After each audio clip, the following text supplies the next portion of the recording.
And I'm Stephanie Apple. And we are students from the Experimental Biochemistry 1 course in the fall of 2014 with Dr. Nina Goody. We'd just like to share some tips that has helped us throughout our experience in this lab. So first and foremost, it's very important to take your time. So many times we found ourselves rushing, trying to compete with other students, trying to get to all of the equipment first, but that only led us to starting over experiments or just data that wasn't as great as it could have been if we would have taken our time.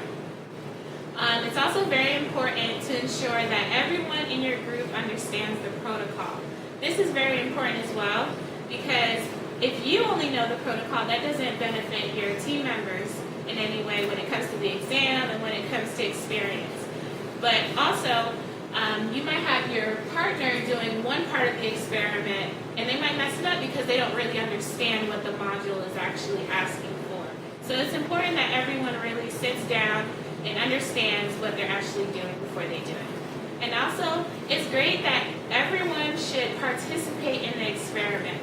Once again, it doesn't benefit just you if you just do everything, all the bench work. It helps if everyone takes a part of the experiment. If I'm weak in pipetting, I should start to pipette today. Or if I'm not good at the math moment, maybe I should just try to do the first 3 this time.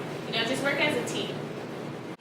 Another step is to calculate your desired concentration before beginning the experiment, because one mistake that we did when we were pipetting and doing serial dilutions was not calculating our concentrations. So we had no idea what concentration was in which tube and what was the purpose of it. Also, you should label everything correctly. That case you reduce your chance of error. Maybe your partner grabs the wrong tube and it wasn't labeled, so therefore your complete experiment is destroyed because you didn't label everything correctly.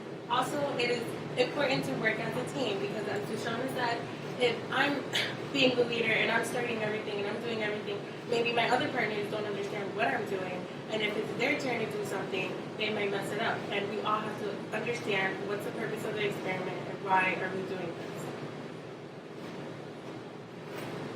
So lastly, communicate with one another. This is essential when you're working as a team. So, like Dushana said before, some person might not understand the lab completely, so it's important to communicate with one another, go over what needs to be done, and who will get what. Because if one person is getting all the equipment, that's not, a positive environment. Everyone should help out. Practice your pipetting skills. This is necessary to get accurate results. And repeat the experiment for accuracy. If you have time, repeat the experiment so you can show Dr. Goody that you're